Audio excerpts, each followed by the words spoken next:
Hello and welcome back, everyone. This is the new and improved blue poppy video. You may have seen my other two, but as gardeners, we should always be striving to develop our knowledge, whether it be starting different plants from seed to where a plant will grow best in our garden. And this is one of those videos. Now, I grew 750 blue poppies from seed. Not all of them survived.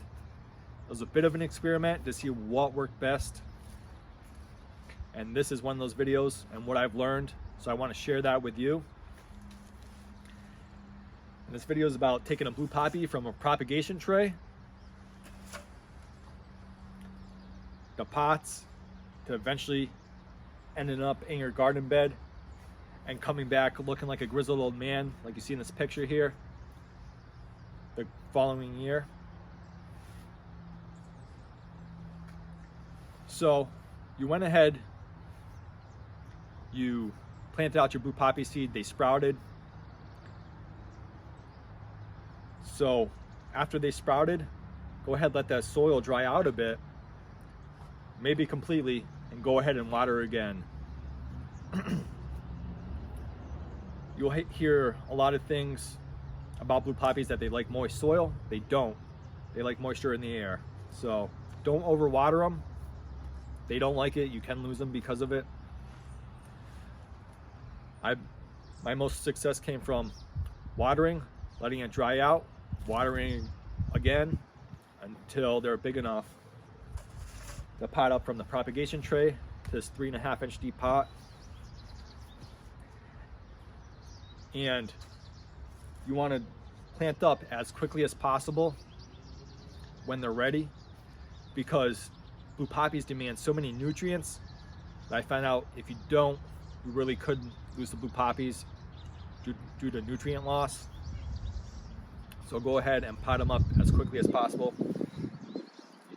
So I took them from a propagation tray to a 3.5 inch deep pot, and when they're ready, to a 5 inch pot.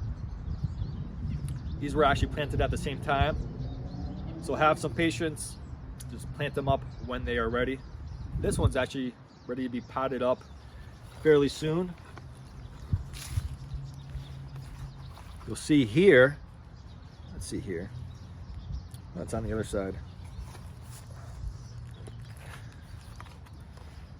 that there's little hairs here. These are the blue poppy roots. Some of them look like little feathers, but this is about ready to be potted up into a 5 inch pot.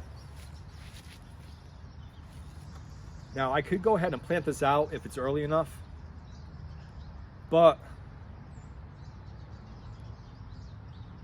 you want to be careful with that because slugs find them as a delicacy and they'll just decimate your blue poppies if you plant them out when they're nice and young like this and they happen to be about. But they won't decimate your blue poppies when they're much bigger. They just might not find them as tasty.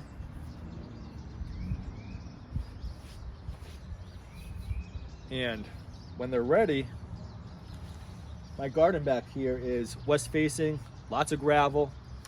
I go ahead and amend that with cow manure and leaf mold because blue poppies demand a nutrient-rich soil with average moisture retention. Remember that. So I go ahead, I plant them, I water them in, I just leave them.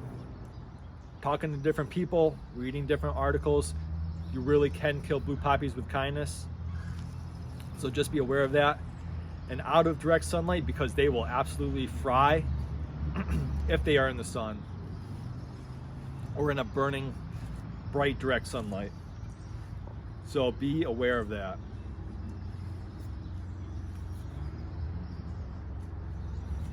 And that is it, everyone. Some key takeaways from this video should be: don't overwater your blue poppies. Let them dry out a bit and then water again.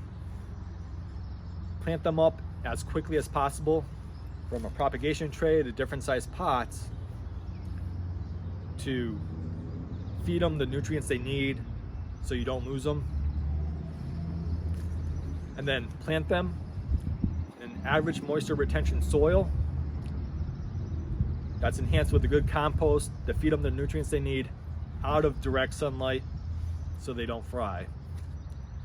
And then maybe, just maybe, you'll be rewarded with a grizzled old man like this blue poppy here. It came up end of March. I'm here in zone 6B, and I can't wait to see it bloom in June. I'll add these blue poppies to the mix. I hope you learned something, everyone. And until next time, bye-bye.